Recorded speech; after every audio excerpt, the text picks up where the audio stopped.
स्वास्थ्य मंत्री टीएस सिंहदेव एक बार फिर से केंद्रीय स्वास्थ्य मंत्री डॉक्टर हर्षवर्धन को पत्र लिखकर ये साफ कर चुके हैं कि छत्तीसगढ़ में कोवैक्सीन ना भेजें, क्योंकि अभी तक इसके तीसरे चरण का ट्रायल नहीं हुआ।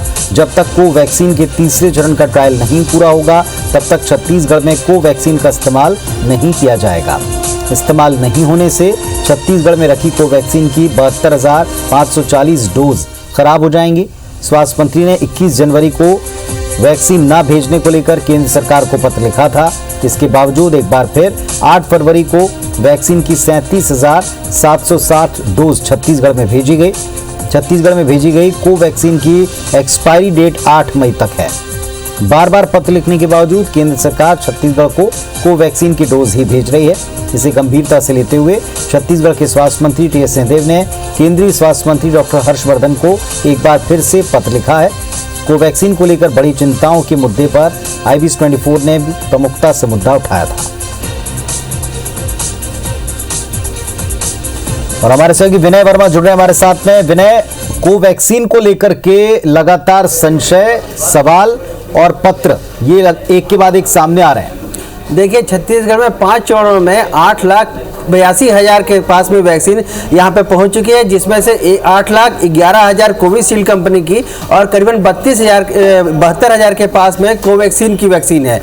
इसी जो 72,000 की वैक्सीन है, इसको लेकर के जो टीएस सिंहदेव स्वास्थ्य मंत्री हैं, उन्होंने केंद्र सरकार को पत्र लिखा है और कहा है कि ये तीसरा चरण अभी इसका जो ट्रायल का वो पूरा नहीं हुआ है, जिसके कारण से जो वैक्सीन का इस्तेमाल छत्तीसगढ़ में नहीं किया जाएगा। इसके कारण से यहाँ पर वैक्सीन न भेजे, क्योंकि ये डंप पड़ी हुई है यहाँ पे, और मई जो इसका समय है, जो इसके एक्सपायरी डेट है, उस समय तक ये खराब हो जाएगी। अगर कोई अन्य राज्य इसको इस्तेमाल करना चाहता है तो वो वहाँ पे इस्तेमाल कर सकता है, लेकिन छत्तीसगढ़ में इसका इस्तेमाल नहीं होगा और हमें ज़रूरत है कोविशील्ड कंपनी की, उसके वैक्सीन भेजा जाए। तो आज 2,23,500 की संख्या में वैक्सीन आज फिर छत्तीसगढ़ भेजी गई है। अब इनका जिलों में इस्तेमाल किया जाएगा। लगातार ये देखा गया है कि जो वैक्सीन जैसे ही केंद्र सरकार के द्वारा राज्यों को सप्लाई होनी शुरू हो गई थी, उसी दौरान से जो स्वास्थ्य मंत्री टीएस सिंहदेव ने जो डॉक्टर हर्षवर्धन को पत्र लिखकर ये कह दिया गया था कि जो कोविशील्ड कंपनी है, जो सीरम इंस्टीट्यूट की है, वही वैक्सीन छत्तीसगढ़ भेजे। भारत बायोटेक की बनी हुई जो कोवैक्सीन है वो यहाँ पर न भेजे।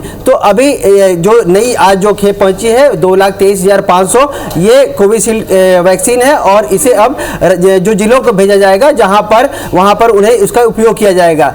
अब जो बात करें तो जो स्वास्थ्य कर्मी है, उनका जो वैक्सीनेशन का जो पहला चरण है वो लगभग पूरे होने के कगार पे है। अभी जो 67% वो यहाँ पर वैक्सीनेशन की प्रक्रिया वो पूरी हो चुकी है। इसके अलावा अब जो स्वास्थ्य कर्मी के अलावा सफाई कर्मी है, पुलिस जो कर्मी है, इसके अलावा राजस्व विभाग के कर्मचारी अधिकारी हैं, और जो सेंट्रल गवर्नमेंट के जो पुलिस फोर्स हैं उसके जो एम्प्लॉई हैं, वो उनका वैक्सीनेशन करने की प्रक्रिया शुरू हो चुकी है। और अब उनको जो पहले चरण की प्रक्रिया ये जैसे ही पूरी हो जाएगी, जो दूसरा डोज है वो लगना शुरू हो जाएगा। तो अभी राज्य तैयार है कि जो दूसरा डोज है वो लगाया जाए चिकित्सा से, और 20 तारीख की एक अंतिम जो केंद्र सरकार ने भी कह दिया है कि जो पहला डोज लगाने की प्रक्रिया है वो स्वास्थ्य कर्मी हो, जो बाकी जो अन्य अधिकारी कर्मचारी हो, वो उनको 20 तारीख तक उनका पूरा किया जाए, ताकि जो दूसरे जो डोज है वो लगाने की प्रक्रिया शुरू की जा सके। चलिए तो देखते हैं कि इस पत्र का क्या और कितना असर रहता है। जैसा आपने बताया कि अब जो आई है कोविशील्ड, उसको ही आगे लगाने का काम होगा, तो क्या इस पत्र के बाद में ये अगली खेप में नहीं आती, ये भी देखना होगा। शुक्रिया आपका इस पूरी जानकारी के लिए।